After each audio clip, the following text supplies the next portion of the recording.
Hello friends, post market రిపోర్ట్లోకి మన మిత్రులందరికీ స్వాగతం. ఈరోజు మే 23వ తారీఖు శుక్రవారం. మొత్తం మీద మార్కెట్స్ అన్నీ కూడా చక్కగా పాజిటివ్గా గ్రీన్లో అయితే క్లోజ్ అయినాయి.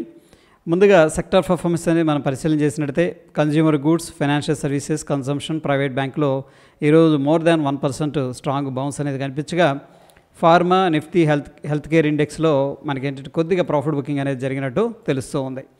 ఇక అడ్వాన్స్ డిక్లైన్ ఈ యొక్క చార్ట్ అనేది మనం అబ్జర్వ్ చేసినట్టే మార్నింగ్ నిన్నట్లాగే తడబడింది, కొద్దిగా కన్సాలిడేషన్ లాగా. దాని తర్వాత అడ్వాన్స్ అంటే పెరుగుతున్న స్టాక్సే కంప్లీట్గా రైజ్ అవుతూ వస్తూ ఉన్నాయి. ఎండ్ ఆఫ్ ద డేకి మనం అబ్జర్వ్ చేసినట్టే అడ్వాన్స్ అవుతున్న స్టాక్స్ 311 ఉండగా డిక్లైన్ ఏమో 190 అనేది కనిపిస్తూ ఉన్నాయి. టెక్నికల్గా ఇండివిజువల్ స్టాక్స్ ముఖ్యంగా భారత్ ఎలక్ట్రానిక్స్ అనేది relative strength index daily time ఫ్రేమ్లో 84.7 అనేది చూపిస్తూ ఉంది. కొద్దిగా ఓవర్బాట్ జోన్ ఉంది. As per the text book ఏంటంటే 70 దాటింది అనుకోండి, ఓవర్బాట్ జోన్ ఉంది. అక్కడికి వెళ్ళినా కొద్దిగా మార్కెట్ అనేది పాస్ తీసుకోవచ్చు, కొద్దిగా పుల్ బ్యాక్ రావచ్చు, ఒక్కొక్కసారి రేర్గా ఏంటంటే రివర్స్ కూడా అవ్వచ్చు. సో అందుకని ఇక్కడ కొద్దిగా పార్షియల్ బుకింగ్ అనేది కూడా మనం ఏదైనా ఉంటే చేసుకోవచ్చు. HDFC life, Tata steel, Jio financials, SBI life insurance, Hero motor corp, Adani port, Titan ఇవన్నీ కూడా రిలేటివ్ స్ట్రెంగ్త్ ఇండెక్స్ వచ్చేసరికి 60 పైన ఉన్నాయి. సో వీటిని మనం బులిష్గా అయితే కన్సిడర్ చేసుకోవచ్చు. షార్ట్ టర్మ్లో వీటిల్లో ఏదన్నా బ్రేక్అవుట్ దగ్గర మనకి ఏదైనా ట్రేడింగ్ దొరికినా, లేదు అంటే కూడా ఇంపార్టెంట్ సపోర్ట్ దగ్గర ఉన్నా సరే మనం ఏంటంటే బాయింగ్ ఆపర్చునిటీ ప్లాన్ అనేది చేసుకోవచ్చు. ఇక ఈరోజు ట్రెంట్, బిఎల్ షేర్స్ వచ్చేసరికి సిగ్నిఫికెంట్గా రైజ్ అవ్వడం అనేది జరిగింది. ఎందుకంటే ఇవి సెన్సెక్స్ 30 ప్యాక్లోకి ఎంటర్ అవుతున్నాయి. ప్రీవియస్గా నెస్లే, ఇండస్ఇండ్ బ్యాంకు ఏవైతే ఉన్నాయో వాటిని తీసేయడం అనేది జరుగుతుంది. నిఫ్టీ, ఐటీ వచ్చేసరికి 2% దాకా పెరగడం అనేది జరిగింది. బెర్న్స్టీన్ ఏం చెప్తుందంటే ప్రస్తుతం ఐటీ అవుట్లుక్ అనేది స్ట్రాంగ్గా ఉందని చెప్పేసి, ఎందుకంటే వీళ్ళకి మంచి మంచి ఆర్డర్స్ స్ట్రాంగ్గా వస్తున్నాయి. సో దీని దృష్టిలో పెట్టుకుని ఐటీ అనేది అవుట్ పర్ఫామ్ చేస్తుందని చెప్పేసి పాజిటివ్గా కామెంటరీ ఇవ్వడం జరిగింది. జేఎస్డబ్ల్యూ స్టీలు Q4 రిజల్ట్స్ అనేది మనం చూసుకున్నట్లయితే నెట్ ప్రాఫిట్ 16% దాకా పెరగడం అనేది జరిగింది. రెవెన్యూ 3% దాకా పడిపోయింది. అశోక్ లైలాండ్ Q4 ప్రాఫిట్ అనేది మనం తీసుకున్నట్టయితే 38% దాకా పెరగడం జరిగింది. సో బోర్డు ఏంటంటే 1:1 బోనస్ షేర్స్ అనేది ఇవ్వనుంది. లాస్ట్ 15 to 20 డేస్ నుంచి కూడా ఎఫ్ఐఎస్ అనేది ఇండియన్ మార్కెట్లో సిగ్నిఫికెంట్గా ఇన్వెస్ట్ చేస్తూ వస్తూ ఉన్నారు. బట్ జస్ట్ 3-4 డేస్లో 15,000 crore అనేది వాళ్ళు ఎగ్జిట్ అనేది చేసినట్టు స్టాక్ మార్కెట్లో కనిపిస్తుంది. అయితే ప్రీ మార్కెట్లో కూడా మనం డిస్కస్ చేసుకోవడం అనేది జరిగింది. దీనికి గల కారణం ఏంటంటే మేజర్గా గ్లోబల్గా బాండ్ ఈల్డ్స్ అనేది చాలా ఇంట్రెస్టింగ్గా అనిపిస్తూ ఉన్నాయి. అక్కడ మంచి రిజల్ట్స్ అనేది వస్తున్నాయి కాబట్టి మంచి రిటర్న్స్ అనేది ముఖ్యంగా యుఎస్, జపాన్లో చాలామంది సేఫ్గా ఇన్వెస్ట్ చేయాలనుకుంటున్న వాళ్ళు ఏం చేస్తున్నారంటే అక్కడ ఇన్వెస్ట్ చేస్తున్నారు. దానికి గల కారణం ఏంటంటే ఒకటి బాండ్ ఈల్డ్ ఆసక్తికరంగా ఉండటం, మంచి రిటర్న్స్ అనేది ఇవ్వడం ఒకటైతే, రెండవది వచ్చేసరికి ఇన్ఫ్లేషనరీ రిస్క్ కూడా కనిపిస్తుంది ప్రస్తుతం సిచ్యువేషన్లో. ఇక మూడవది జియోపొలిటికల్ అన్సర్టనిటీస్ అయితే కనిపిస్తూ ఉన్నాయి. సో ఇటువంటి సిచ్యువేషన్లో మన ఇండియన్ ఇన్వెస్టర్స్ ఎవరైతే ఉన్నారో వర్రీ అవ్వాలంటే ఏం అక్కర్లేదు. ఎందుకంటే ఇండియాకి సంబంధించిన మ్యాక్రో ఎకనామీ చాలా స్ట్రాంగ్గా ఉంది. సో వాళ్ళు టెంపరీగా వెళ్ళిపోయినా అగైన్ ఏంటంటే వన్స్ సెటిల్ అయిపోయిన తర్వాత ఇండియాకి రావడం అనేది జరుగుతుందని చెప్పేసి ఈ కాలం యొక్క సారాంశం. ఇక మార్కెట్ స్ట్రక్చర్ అనేది చాలా హెల్దియర్గా ఉంది అని చెప్పేసి పిఐ క్యాపిటల్ వాళ్ళు చెప్పడం జరిగింది. ఇది పాజిటివ్ అని చెప్పేసి చెప్పొచ్చు. ఈరోజు మొత్తం మీద ఎఫ్ఎంసీజీ షేర్స్ అయితే చాలా చక్కగా గ్రీన్లో ట్రేడ్ అయ్యాయి. సో ఐటీసీ Q4 రిజల్ట్స్ అనేది ఇన్లైన్ ఎక్స్పెక్టేషన్స్తో పాజిటివ్గా ఇవ్వటం ఇందుకు కారణం అని చెప్పేసి చెప్పుకోవచ్చు. బొండాడా ఇంజనీరింగ్ షేర్స్ 10%లో అప్పర్ సర్క్యూట్లో ఈరోజు ట్రేడ్ అయ్యాయి. దీనికి గల కారణం ఏంటంటే ఆంధ్రప్రదేశ్ గవర్నమెంట్ నుంచి 9,000 కోట్ల రూపాయల ఆర్డర్ అనేది రావడం ఇందుకు కారణం. ఇక బీఎస్సీ షేర్స్ వచ్చేసరికి 5% దాకా పెరగడం అనేది జరిగింది. ఎందుకంటే 2:1 బోనస్ షేర్స్ కూడా వీళ్ళు ప్రకటించడం ఇందుకు కారణం. ప్రీవియస్గా చెప్పారు 23 కల్లా ఎవరైతే ఈ యొక్క షేర్స్ అనేది హోల్డ్ చేస్తున్నారో వాళ్ళకి బోనస్ అనేది రానుంది. మ్యాక్స్ ఎస్టేట్స్ షేర్స్ వచ్చేసరికి ఈరోజు 7% దాకా పెరగడం అనేది జరిగింది. ఎందుకంటే వీళ్ళు 20% హయ్యర్ ప్రీ సేల్స్ అనేది టార్గెట్ చేస్తూ ఉన్నారు. ఈ యొక్క గైడెన్స్తో స్టాక్ అయితే పాజిటివ్గా మూవ్ అయింది. ఈరోజు ఫార్మాలో ఎంక్యూర్ ఫార్మా షేర్స్ వచ్చేసరికి అప్పర్ సర్క్యూట్లో క్లోజ్ అయ్యాయి. ఎందుకు అంటే వీళ్ళ యొక్క నెట్ ప్రాఫిట్ అనేది 63% ఇంక్రీజ్ అయింది. సో మొత్తం మీద ఎంక్యూర్ అనేది చాలా సిగ్నిఫికెంట్గా మంచి రిజల్ట్స్ అనేది ఇచ్చింది.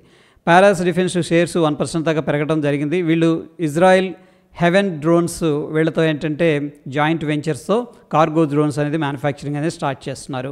ఇక ఈరోజు మనం అబ్జర్వ్ చేసినట్లయితే మార్నింగ్ నుంచి కూడా కాల్ యొక్క ప్రీమియం అనేది స్ట్రాంగ్గా ఉంది. పుట్ ప్రీమియమ్స్ అనేది తగ్గిపోతూ వస్తూ ఉన్నాయి. సో దీన్ని బట్టి మనకి మార్కెట్ అంతా కూడా బుల్లిష్ మొమెంటంలోనే ఈరోజు ట్రేడ్ అయిందని చెప్పేసి అర్థమవుతుంది.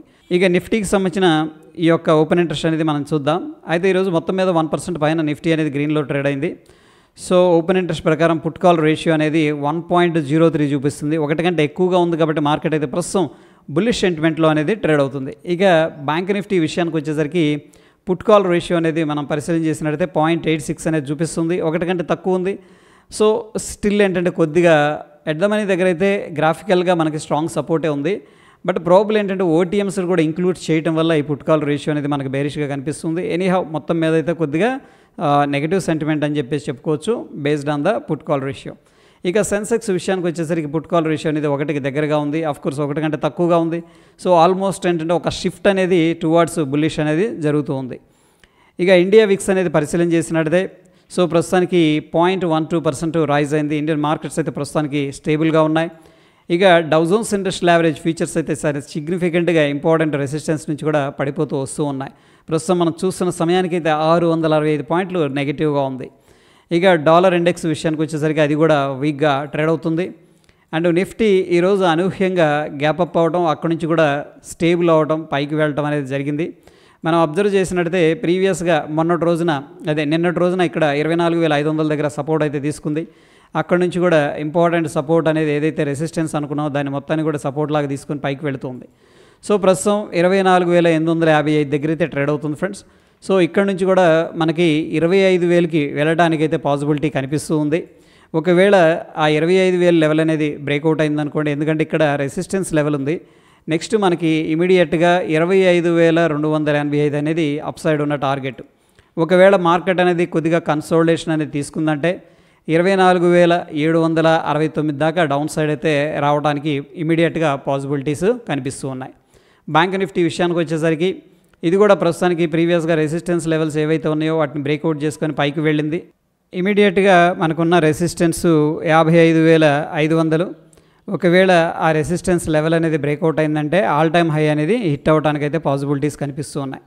మార్కెట్ కొద్దిగా ప్రాఫిట్ బుకింగ్ అనేది జరిగిందంటే డౌన్ సైడ్ 55,176 మనకి ఇంపార్టెంట్ సపోర్టు. ఆ లెవెల్ అనేది బ్రేక్ డౌన్ జరిగితే 54,937 అని చెప్పేసి చెప్పొచ్చు. సెన్సెక్స్ విషయానికి వచ్చేసరికి డైలీ టైం ఫ్రేమ్లో సో ప్రీవియస్గా ఒక సపోర్ట్ అయితే తీసుకొని అక్కడ నుంచి కూడా పైకి వెళుతూ ఉంది. ఎనీహౌ ఫ్రెండ్స్ ప్రస్తుతం ఉన్న సిచ్యువేషన్లో మనకు ఒక రెసిస్టెన్స్ దగ్గర ట్రేడ్ అవుతుంది. సో కొద్దిగా ఇట్లా కన్సోలిడేషన్ తీసుకొని వెళ్తుందా లేదా అనేది మనం అబ్జర్వ్ చేయాలి. ఎనీహౌ ఈ లెవెల్ అనేది మనకి సిగ్నిఫికెంట్గా బ్రేక్అవుట్ జరిగితే ఇమీడియట్గా రెసిస్టెన్స్ 82,320 అనేది కనిపిస్తుంది. ఇక గోల్డ్ అయితే చాలా స్ట్రాంగ్గా ట్రేడ్ అవుతుంది ప్రస్తుతానికి. ప్రీవియస్గా ఒక ఇంపార్టెంట్ రెసిస్టెన్స్ ఉంది, ప్రస్తుతం ఆ ఇంపార్టెంట్ రెసిస్టెన్స్ దగ్గరికి అయితే రీచ్ అయింది. ఇక యుఎస్ ఆయిల్ అనేది మనం పరిశీలన చేసినట్టయితే ప్రీవియస్గా ఒక సపోర్ట్ లెవెల్ ఏదైతే ఉందో సపోర్ట్ దగ్గరికి రావడం అనేది జరిగింది. ఇక్కడికైనా సపోర్ట్ తీసుకుందంటే మళ్ళీ బౌన్స్ అయితే అయ్యే అవకాశాలు కనిపిస్తూ ఉన్నాయి. ఇక న్యాచురల్ గ్యాస్ విషయానికి వచ్చేసరికి ప్రీవియస్గా ఒక నెక్ లైన్ అనేది బ్రేక్ డౌన్ జరిగింది. సో ప్రాబబ్లీ 268 దిశగా అయితే ట్రావెల్ చేయడానికి పాసిబిలిటీస్ ఉన్నాయి. ఈ లెవెల్ అనేది బ్రేక్ డౌన్ జరిగిందంటే ఫర్దర్గా ఇంకా కిందకి వెళ్ళడానికి అయితే పాసిబిలిటీస్ కనిపిస్తూ ఉన్నాయి. ఎనీహౌ ఫ్రెండ్స్ ఈరోజు మొత్తం మీద మనం అబ్జర్వ్ చేసినట్టయితే మార్నింగ్ యాక్చువల్గా గ్లోబల్గా కానీ మన ఏడిఆర్స్ కానీ సపోర్ట్ చేసినాయి నెగిటివ్గా. బట్ మార్కెట్ అయితే కంప్లీట్గా రివర్స్లో పైకి వెళ్ళింది. ప్రస్తుతం ఉన్న సిచ్యువేషన్లో మనకి కొద్దిగా బుల్లిష్ సైడ్ సెంటిమెంట్ అనేది డెవలప్ అవుతూ ఉంది. సో చూద్దాం, ఈ 2 డేస్ ఎటువంటి మేజర్ న్యూస్ లేదు అంటే కూడా ఇండియన్ మార్కెట్స్ బుల్లిష్గా ట్రావెల్ చేయడానికైతే ఎక్కువగా ఛాన్సెస్ ఉన్నాయి. లేదు ఏదైనా న్యూస్ అనేది మళ్ళీ ట్రిగ్గర్ అయిందంటే ప్రాబబ్లీ కొద్దిగా పుల్ బ్యాక్ అనేది తీసుకోవడానికైతే పాసిబిలిటీస్ కనిపిస్తూ ఉన్నాయి. ఇది ఫ్రెండ్స్ పోస్ట్ మార్కెట్కి సంబంధించిన అప్డేట్స్. మరొక ఇంట్రెస్టింగ్ ఎపిసోడ్లో మళ్ళీ కలుసుకుందాం. Stay tune. ధన్యవాదాలు.